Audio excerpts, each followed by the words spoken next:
Well, here we are, and we have more people. We have a new face, and hopefully she's going to come back after this one. But we never know, because who knows what I'm going to say or do. We were just talking about this belief, belonging, and identity situation, which I've said wrong already, because Angela said my name and reminded me of a time when I was working in France. And I was working with a little Boston Terrier, those little black and white ones with a pug-like nose and a little twisty tail like a little pig. And his name was Wesley James. The interesting thing was that when the boss called for Wesley James, I went running, and when she called for me, he went running. So we both had a little identity crisis going on. And one of us was believing that it was us at the time. So, going beyond that, who knows? Well, I still get my mind in gear because I've had chocolate again. So, let's say hello to people. And we'll start with our newbie, Julie. Hello. Do you want me to say something about myself? Oh, yes, please do. Okay. So I've been a hypnotherapist for 16 years and an NLP coach, and I love shamanism, a shamanic practitioner. I'm a fire walking instructor and arrow breaker. And I'm based at the moment in Cheshire in England, where I run my practice, but now creating something new and exciting, and as a co-founder of the Raw Effect, which means reach out and rise. So we're really excited, and we're going to start pushing that out. I specialize in child and parts therapy. I love past life regression. I've got a massive curiosity with it. And yeah, that's me in a nutshell. Sounds like it's going to fit right into today's subject. Willie, hello. Good afternoon, all. Willie Nicol, the Coptown coach, retired police officer, now a personal development, that's easy for you to say, personal development and mindset coach for men. I help men who are stressed, stuck, lost, or a good Scottish word, scunnered, Mm. who are struggling to find peace, contentment, whatever in life. I help them find solutions to whatever's holding them back or whatever they're struggling with. So, contentment life coaching became Willie Nicol coaching, became the Coptown coach. That's me. Mary. No, good to be back. I'm Mary Corbett. I'm living happily in Cork in Ireland, and I work mainly online. So I location doesn't really matter to me, and I work mainly with people who are mid-career who might have had the unfortunate experience of being made redundant. So that's what I spend most of my day job doing. And I also work with people who are transitioning to an interesting third phase of their lives. So post full-time corporate rat race. And that's me in a nutshell. Jennifer.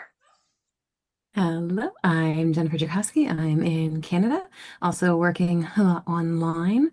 I am a registered psychotherapist, certified Canadian counselor, intuitive life coach, and I bridge the psychological with the spiritual. And my work is to help clients on their journey back to themselves. Ruby. Angela.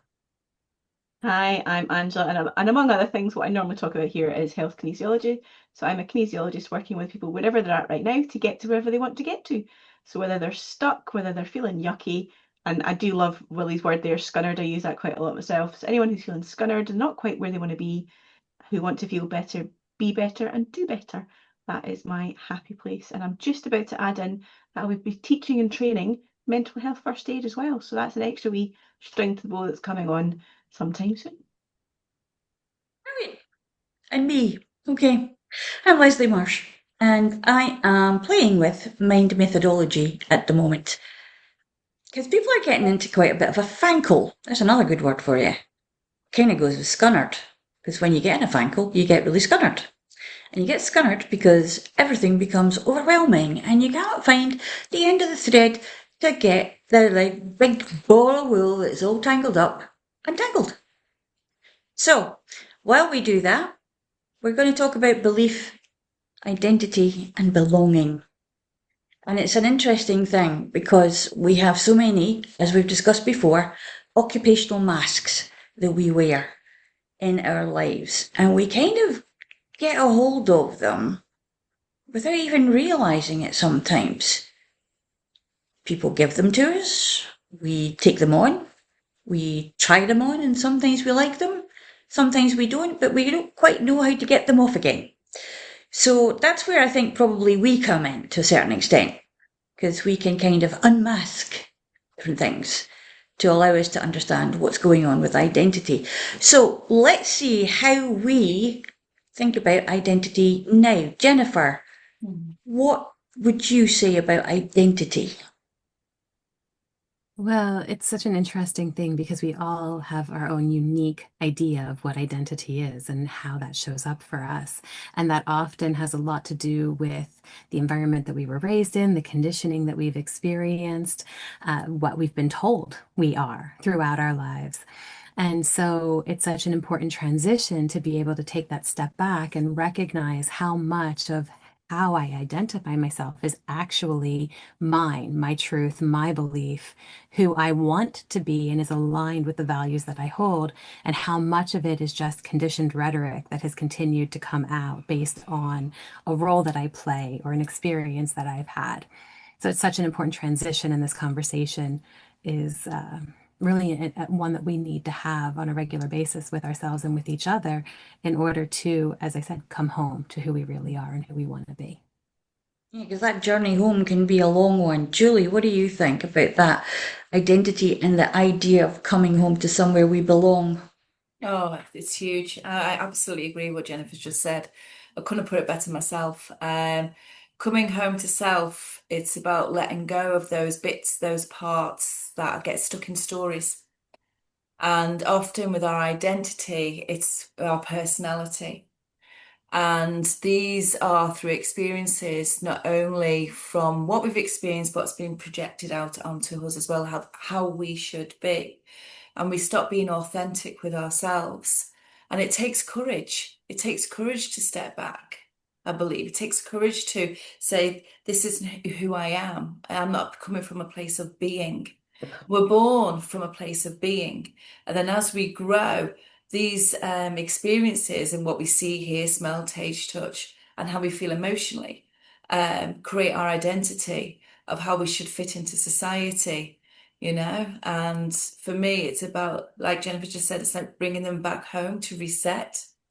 You know, if we do that for ourselves, then we are living a more authentic life and we attract more of the right people that suit us, our tribe, when we're being authentic. Yeah, so yeah. Mary, you deal a lot with people who are in a transitional phase of their identities. I do, and I get fascinated really in how often people get caught up with what they do as being their identity and that doing bit rather than the being bit. And I I find it quite challenging.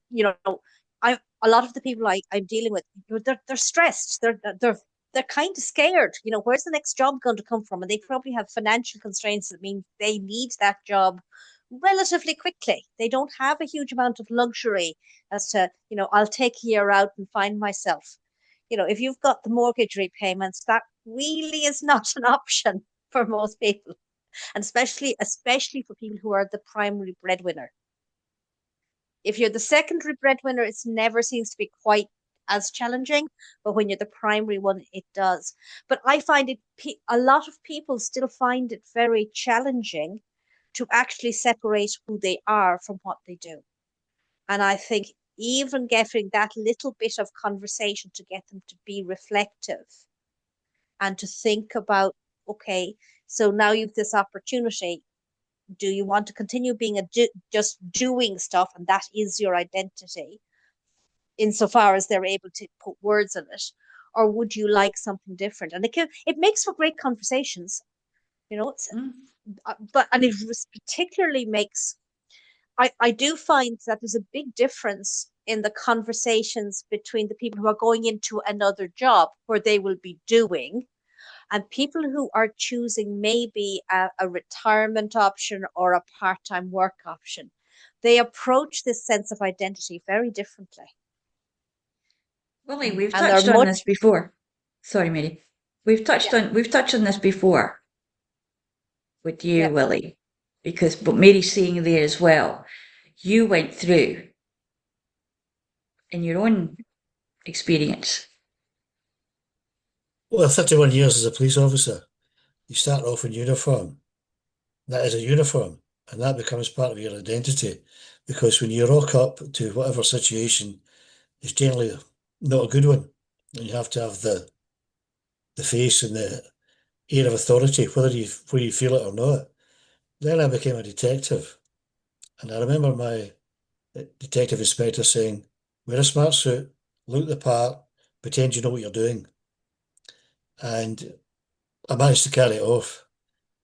Later on, when I did undercover work, I had numerous identities, depending what time of the day it was and where I was. So to get back to yourself could be challenging. I'd come home at night, my wife would say to me, what's happened today? And I'd tell her, what happened today? Which identity was I today? Was I me? Was I a fictitious character, whatever? Identity is a hugely powerful thing.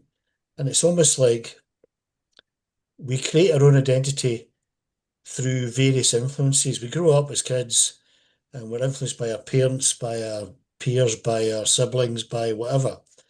And then we get to a particular point where we think, I've cracked this, I know what it is. I know where my map of the world is. Right. And we think, yeah, I've cracked it, I've got it now. Never stopping to ask, is this identity the real me? It's what I'm doing, what I really want to be doing. And that's where I don't know, the fracture occurs when we question all that we previously believed to be true, and then something happens, we realise maybe that's not the way it should be, and should I think about changing? And I do a bit of change coaching because if we don't change, we stay the same, and that's never a good thing. But our identity is tied up in our sense of self, our self-awareness, whether we're truthful to ourselves. That's a big thing. Are you being true to yourself? Oh, yes, yes, yes. No, you're not. And that's a big thing. Being true to yourself to establish a genuine, authentic identity where you can feel comfortable in your own skin, right? You can look people in the eye and say, here I am, warts and all. And if you don't like it, well, that's just the way it is. But generally, the openness, authenticity, and dare I say, vulnerability, I've been able to say, here's who I am, warts and all, and take it or leave it kind of thing. And that takes courage sometimes when people have been so wrapped up in a particular identity which is not serving them well, that they need to break out of it, if you like, and find their true self. Angela, this can be a little bit of belief getting in there, a little kind of soup song of belief coming in and saying to people, well, this is what you believe, this is what we believe you should be, this is who you should be because this is who we are. And if you don't fit with us, then what are you doing here? And that can cause a bit of, I'm liking this phrase at the moment, cognitive dissonance, when you're trying to be something else that you're really not, or you won't see something else because you can't see it because you cannot find it in yourself to believe that that is what's going on. Do you find that comes up in kinesiology or with the mental health training? I think it comes up in all aspects of life, and it is that element of you wake up every day and you're slightly different to who you were the day before. And you walk into a room, and depending on who's in that room and what's happened that day, you're going to present slightly differently to how you presented earlier. And your beliefs shift and change on a daily basis because you've got new information or someone said something to you. And absolutely, you've got that concept of, well, that person believes me to be like this, so I better fit that mold. And that person's expecting this from me, so I better live up to what they've suggested that I've got to be today. And it might be and in a situation of, do you know what? You've told me what you want from me, so I'll be that. And I don't have to think about it. I don't have to be vulnerable. I don't have to be myself. I'll just fit the mold that you want me to be, and that's safe. But is it always safe? And I think that's where that comes down to that cognitive dissonance and the fact that you're not being yourself. You're sitting and squeezing yourself into somebody else's mold or perception of you. And we've talked about perceptions many times before. And I think that is a big part of it, is that my identity and what I'm presenting and projecting to the world is probably not what you're seeing of me. When you only see someone in one situation, then that is the only situation that we expect them to be in when we see them, as that person, as that occupational mask. That is not necessarily who they are. Well, how many Deep times have down. you, maybe when you were a kid, you've walked down the street, you've walked past one of your school teachers, and you suddenly look at them and think, no, you shouldn't be outside of the school. I only know you in that frame of reference. You should be at school. And it can be quite jarring to see somebody out of the context of where you expect to see them. And as someone who does the work I do, we're taught that if you bump into one of your clients in the street, you've got to pretend you don't know them. You don't know them. So if they want to acknowledge you, that's fine. But otherwise, it's just, okay, I don't know you. Because you don't want people to know, perhaps, that you're going to see a therapist, because there's some stigma attached to that. Absolutely. But because, and we're walking down the street going, hi, how you doing? And how do you know them? Why do you know them? What's going on with you? Because they do that. And that's weird. So because I've got enough hats, we can always make something up if it comes to it. Oh, yeah. But I do very much make sure that if I do see somebody, if they want to talk to me, they can do. Otherwise, I will just continue walking. Yeah. I often say that to my clients, that if I see you in the street, I'm not ignoring you, but as a duty of care to you, I don't know who you're with, and you obviously, well, you might not want people to know that you come to see me, so I'm not ignoring you. But if you come and say hello to me, that's absolutely fine. I'll just say, how are you? But I will never acknowledge anyone unless they come to me. It's an interesting thing, because I forget people's names anyway. It's true though. We tend to like to keep people in their particular boxes so that we know exactly what we're dealing with and how to speak to them, how to actually be them.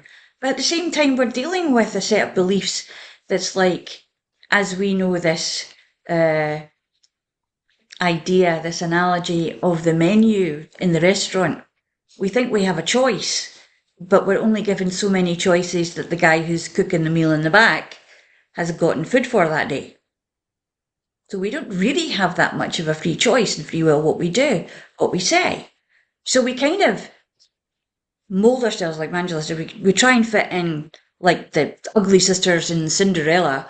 We'll cut our toe off or cut our heel off to fit in the shoe. But it still doesn't get us where we want to be, because, it's a not mess. quite that extreme. Well, this is fairy tales Maybe in the for you. grim This is all version about of the belief fairy and belonging. tale, but Yeah, I mean, the thing is, fairy tales are all about beliefs, belonging, and identity. They're about masks. They're about understanding. And this is where we get the idea of how we can be different people at different times, and how we're going to meet people who might have a mask on of being very gentle and very nice and very kind. And actually, they're planning to do something really nasty, or something that you're not going to like too much at all. Or it might be that they're actually, they look really nasty. They look really, what's going on with that? But actually, they're going to do you a bit of good. So we just don't know what we're looking at. We have to be able to, I think, believe that we're good at understanding who people are and what they're doing. I don't know that we always are, though. And I think that that's such a beautiful thing for us to be able to notice how we perceive others, because it gives us a really good idea of how we perceive ourselves. We're not always Yeah. consciously aware when it's coming back to us, but if we can start to notice how we're observing or how we're reacting to other people or other situations, it can be a really interesting reflection back to us. I do like videos and things like that, and I do shows. And so people see me in different contexts. But again, for the confidentiality, as you, Julie and Angela were saying, if I run into a client in any of these other circumstances, they choose to come to me, fine, but I don't go to them. But what's really fascinating is when we switch gears in these other domains, I've had clients even say, like, it's very odd for me to see you outside of that. Or, I had a client who was watching a video and their partner came in, and it was like there was this cognitive dissonance of like, I'm used to just having you to myself. And now all of a sudden, I'm sharing a piece of you with somebody else. And that can become really jarring for us sometimes. And so it really allows us to take that reflection back, that idea of identity, not just within ourselves, but within relationships and connection, and recognizing how what we've framed something to be is only one idea of what that can be. And that there's so much more to it. And bringing in that expansiveness, I think sometimes helps us to even step back and go, oh, like I don't have to be this box that I've set up for myself either, just like I don't have to have you in this box that I've created for you. I remember, well, Willie, you'll know this particularly, because it's the uniform thing. Every so often it would happen. Someone would say, "Oh, I didn't recognize you with your clothes on." Because, like, the uniform obviously is underneath what you're wearing. I'm hoping that's uniform you're talking about, Leslie. Well, yeah, because Say I had what? to wear a uniform too. I'm glad I had you to wear a said that, uniform Angela. too. Veterinary nurses wear uniforms. Mine was scrubs, mind you, but it was still a uniform. But it's I'd true. It's rather like, people didn't see me in the uniform. It's very not flattering. but people do see you in that, and they recognise you from that, and and uniforms also bring with them a sense of an idea of the identity of the person that you're speaking to. Like with a policeman or woman person, basically, you think authority, you think safety, you think security. Um, Unless it was like in the 60s when actually you might get a smack for not being in the right place, you're not allowed to do that anymore. Or you get taken in and thumped on the counter and said, she's been swearing, and then get put in the prison when you're 4. But, this does build a lot of belief about the power of someone in uniform and what they might do to you, which is why possibly people slow down in the car when police people are passing in the cars and actually break the law by going too slow. The uniform thing's always amusing because people will say to you, "Oh, you look different when you're not got your uniform on." I'm exactly the same, except I don't have a black uniform on. Working undercover when I was just wearing scruffies like I am today, people would walk past me in the street not knowing who I was. Partly deliberate, to be fair. But I think we talk about projection. We project an identity. So I was the guy in uniform or the smart suit with the clipboard, whatever it is, and when you see someone who's not in the normal context with their uniform or whatever it happens to be, and then you're surprised. The number of times I say, "Well, you're actually quite a nice guy, really. You're not that stern-faced, grim-looking guy all the time, and you enjoy a laugh and a beer and whatever." I say, "Yeah, that's who I am. But when I go to work, I'm a bit different for obvious reasons." And I think the touching on the belonging, we like to belong. We like to be part of a group, a tribe, whatever it happens to be.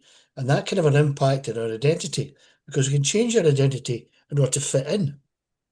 So if we want to be in this particular group who do this, which is not entirely where you are, you either try and influence them your way or you mold yourself into that group's kind of identity. Right? Not not a great idea, I think, in my view, that you go in as you are and they either accept you, or you don't. But it's very, very common, and we've all done it. We've kind of fitted in because we like I to think belong to a particular I think group. that that whole thing about that group identity and belonging, particularly in the workplace, is a hugely powerful one. You know, the going for the drinks on Friday night, the type of playing golf for the, you know, to get to know the bosses. That there's certain activities that people can be really good at their jobs, but because they don't fit into the group think of this is the way we do things, this is how you should socialize, suddenly they get affected by it hugely because they're not fitting in. So that whole sense of fitting ourselves, our identity because we want to belong is incredibly powerful, but I also think incredibly dangerous because I think it puts too much pressure on people to pretend to be something they're not. And Yeah. I do, like, you really get a sense of it that, you know, I notice it with people who are being made redundant. It's what's really quite interesting is the leaving dues, particularly their staggered leaving. And some people want to go to every do. Others say, "Oh my God, at least I don't have to go to those anymore." And you get everywhere. And some of them go, "Oh, can I get out of going to that? I don't want one." And I'm looking at them going, "Yeah, why wouldn't you? You don't want to go, you don't go." But they're so wrapped up that their need to belong to the group at work, they were doing stuff that they really had no interest in. And I think it's getting, in some senses, it's actually worse than it used to be. Mm. Because I think because we have so much social media, belonging or not belonging, or are you following this program or that program? I think that need to belong, it's changing a lot, and I don't quite know where it's fitting. Before it used to be like all the guards had the uniform. There was the in Ireland, the sorry, guards instead of police. There was a policeman's pub, so you knew where all the policemen were going to be drinking. You knew where the teachers would be drinking. You knew where the nurses would be drinking and the doctors. There were set pubs that they would go to socialize. And you're there going, but can I not go somewhere different? So I do think that sense of belonging is where we often do an awful lot of our molding ourselves into to fit in. Mm. And I it think it comes worries me from the sometimes. playground, doesn't it? At Yeah. school. A lot of I'm it comes having a from bit of there. a realization that I'm about to go and do something really quite apt to this conversation. Because I'm going to see my old boss soon. And he's going to be showing me around his son's new veterinary practice. And I'm thinking to myself, is he going to be seeing me as the veterinary nurse that was, or who I am now? Because But has he's he been never really. introduced to you? And has he been introduced to you as who you are now? No. So obviously he's going to see you as he saw What you you are before. now.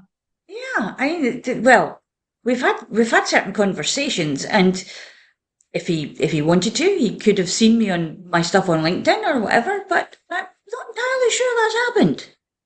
So this could be interesting. I might have to report back on this one because Thank you. No. I don't think there's any might about it, Leslie. I think you have to report back on this one. I think I'm going to have a bit of fun actually.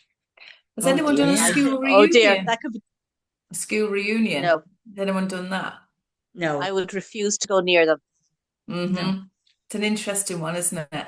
Because I was always shy at school, and I was in like Middlesex, and I was, always on the periphery of things. So I quite like being on the periphery of things, not getting drawn in. And I was like this skinny, mad, curly-haired, spotty teenager that loved to learn, which doesn't go down well in Middlesex. And in curiosity, I would love to know what other people have done with their lives. But on the same rule, I wouldn't know if I wanted to actually go or not. Yeah, you, we all move and evolve and change, you know? And I think it's such a healthy thing to do, to move and evolve and change as we grow. Because I know I've naturally, talking about the drinking, the dancing, all that kind of thing, I naturally last 4 or 5 years just moved myself away from that environment because I thought I just don't feel it's right for me. So I just naturally just migrated away from it. And yeah, I just find it fascinating with clients that come in that change is so important. And people are so terrified of it. You know, we can be actors and actresses on the stage doing our performance. And I always say to my clients, yeah, but I'm in your prop room at the back. How many masks? How many, different egos or different kind of like costumes have you put on in each time of your life? Mm. And it's like clearing that out, stripping it bare, go, who are you? What juices you up? I know when I got divorced, gosh, 14, 15 years ago, and it was like, oh, you'll meet someone new. No, I was a single mom with 2 boys. I needed to find out who the hell I am. Not playing to anybody's tune or anything else. And it's been a journey. It's been an incredible journey. It's been challenging at times, emotional at times. Would I change any of it? Absolutely not. But it takes courage to say, I don't want this anymore. I had a house, 2.4 kids kind of gate, cul-de-sac. And I chose to end it and I chose to move myself and the boys out of that environment. And it was scary, really scary. And it takes courage. And I have to say to my clients, it takes courage to call me and speak to me. It takes courage to walk up and knock on my door. And it takes courage to sit in what I call the magic chair in my therapy room. And it says, you're a lot stronger than you realize. You just need to take that step forward to coming home to yourself and recognizing not only what you love, but what you don't like. I think that is equally as important. I think part of it also has got to do with the who am I going to be after that, because you can't put the beetle Yeah. back in the box. And Who it's created the like, box in the first place? but yeah, but this is it. It's the herding situation and the domestication that we get. Yes. And it's like when I come from a small town, stroke village area, so everybody kind of knows everybody else. So everybody knows all about what everybody's doing. And so I went away and lived in France for 5 years or so, and then went to live in London. I didn't pass by the village in between times for a long, long time. And coming back to my friend who'd never left there was so. I realised then, number one, I recognised mortality because I thought, wow, everybody, she's just gone ahead. Everything's been happening. Nothing's been, I didn't make any difference to this. It doesn't matter if I'm there or not. I could be dead and just visiting as a ghost, and it still would be the same routine kind of thing. But I'm starting thinking, I don't really like the routine kind of thing anymore because I've experienced something else. And I think it's got a lot to do with the releasing of the cognitive dissonance, is that when you actually experience it and you open your eyes to it and you actually become accepting of it, you're evolving, changing, becoming something that you know that you can belong to that's different than what you were before. But I think that comes back to what I said at the start. Every day is a different you. Yeah. You're different. Even if it's a tiny little amount, you're different to what you were the day before. And we talk about comparisonitis and how we've got to be better than this, that, and the next thing. The only thing you've got to be better than is you yesterday. And it's making that decision of, it doesn't matter what anybody else thinks. It doesn't matter what anybody else thinks or feels about me. I am me. Mm-hmm. And it is that point as well, as that your name is a label. Your job title is a label. Your position in your family is a label. That's not who you are in your essence. People will see you however they want to see you, but that doesn't matter. And really, I think we both had that conversation. None of my business how you think of me or see me. It doesn't matter. It doesn't matter what somebody else thinks and sees as me. But Leslie, to your point as well, I reconnected with a friend who I hadn't seen in 25 years. And it was a very strange conversation because you've got that point of, well, I'm not the same person that I was 25 years ago, and neither were they. And our mutual reference points were so outdated. It was a really odd conversation. It was a little bit stilted to start with until we got into flow. But it was fascinating having that look back as to, well, they remember me as this and I remember them as that. What's different? And it was a really fun conversation to find those differences, find the little bits that are still there that haven't changed. But it was also really nice to say, well, actually, that's what I thought of you, and this is you're further ahead than I thought you would be, or you're where I expected, and it was lovely to have those little touch points. But at the same time, how much of that was me maybe attempting to put myself a little bit back into that box to find those commonalities that haven't existed in 25 years. I mean, to kind of touch back that, Yeah. just touch base with where you started off so that you can see how you've grown. But Lewis Carroll wrote it really well for Alice in Wonderland. You said, I can't go back to yesterday, I was a different person then. Mm-hmm. I talk about that so often. We talk about past lives, but even talking about the past lives that I've lived in this lifetime and the experiences that I've had. And it's like, that was a totally different me, at different stages along the way. And even though each stage has been powerful and important, I wouldn't want to be who I was at those stages anymore. And that's a beautiful thing to notice that these transitions have happened. You know, even to the comparison conversation, what comes up for me, better than, worse than, whatever, it's just different, right? And to be able to just go, okay, if I don't like the way it is right now, what's different? What else can I do? How can I change this even just a little bit? Not for the better, not for the worse, just what do I want to try that's different, that's new, that's going to bring me a new experience? And then I get to see if I like it or not, and then go from there.